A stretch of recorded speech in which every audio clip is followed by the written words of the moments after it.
और याद रखिएगा, भगवान सामान नहीं खाते, भगवान हमारा भाव पाते। हम किस भाव से रख रहे हैं। एक व्यक्ति ने कहा, महाराज हम 4 रोटी लगाते हैं, भगवान तो खाते ही नहीं, 2 घंटा थाली रखो तो 4 ही रोटी रहती है, तो लगाने का क्या मतलब। आपके भी मन में प्रश्न आता होगा। किसी महापुरुष ने इसका उत्तर दिया, कहा देखो ये क्या है, कहिए। हाँ, कौन फूल? गुलाब के फूल असली है, खुशबू भी है। आप इस फूल का वजन निकाल लीजिए, सोनार के तराजू पर एग्जैक्ट निकलेगा, ठीक ना। और उसके बाद 4 घंटा इसको सूंघिए,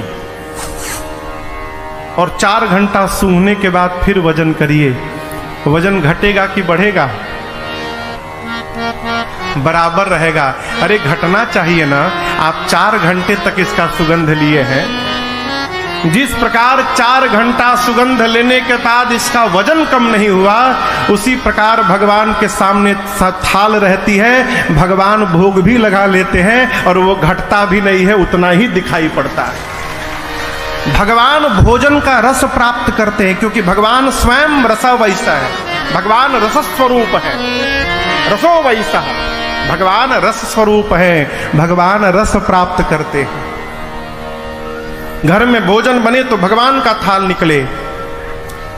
और मेरी प्रार्थना, जिस घर में भगवान के लिए थाल निकलती हो, पहले माई बाप, उस घर के लोग जीवन में कभी भूखे नहीं सोएंगे, ये मेरा विश्वास कहता है। जहां भगवान के लिए थाल निकाली जाए, तुम ही निवेदित भोजन करहीं।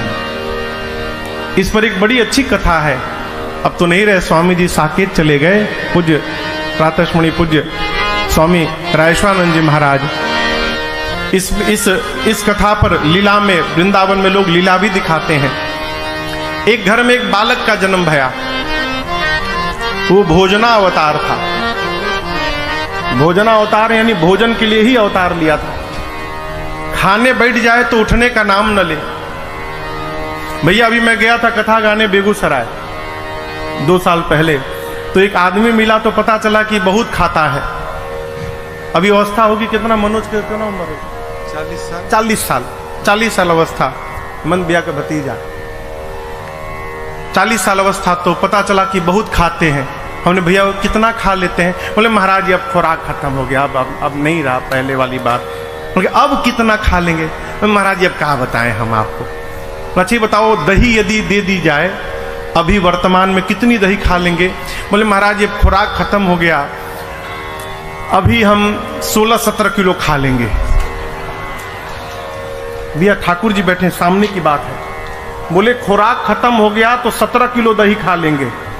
एक आदमी मिला, बोला महाराज हम भोजन करने के बाद 300 रसगुल्ला खाए थे। कितना? 300 भोजन करने के बाद। हमको एक आदमी मिला कथा में, एक बार आए तो हम लोग साथ में बैठे भोजन करने के लिए। हम भोजन शुरू कर दिए, वो शुरू न करें। हम बोले भाई साहब शुरू करिए। बोले महाराज हम ऐसे नहीं खाते हैं। बोले कैसे खाते हैं? बोले बित्ता से खाते हैं। मतलब?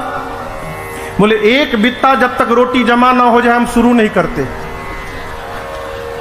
हमने कहा भैया इनको बाहर ले जाओ, बाहर ले जाकर बिठाओ, इनका जमा करो एक बित्ता। जब भोजन करके आए तो हम बोले ये क्या नियम है, फॉर्मूला एक बित्ता? बोले महाराज जी शुरू कर दें और बीचे में रोटी खत्म हो जाए तो, इसलिए पहले हम अपन जमा कर लेते हैं एक बित्ता कि टेंशन ना रहे मिली कि ना मिली, तब शुरू करते। उसी प्रकार वो आदमी खाना शुरू कर दे तो रुकने का नाम न ले। घर वाले कहें अरे बीच में पानी भी पीते हैं, तो कहता था पहले बीच आवे तब न पिए। अभी बीच में पहुंचे कहां हैं हम? घर वाले अंत में त्रस्त होकर उसको निकाल दिए बाहर। बोले जाओ यहां से भागो, कोई काम धंधा नहीं, दिन भर खाते हो। बहुत खाता है। वो बोला बहुत नहीं खाता है, जितना मेरा खाता है उतना ही खाता है। खाता से अधिक कोई नहीं खाता, जिसके खाता में जितना लिखा है वो उतना ही खाता है। घर वाले जाए, बोले जाओ बाहर खाता खोलो, यहां तुम्हारा खाता बंद। अब चला, अब कहां भोजन मिलेगा? तो देखा एक आश्रम के दरवाजे पर, मेन गेट पर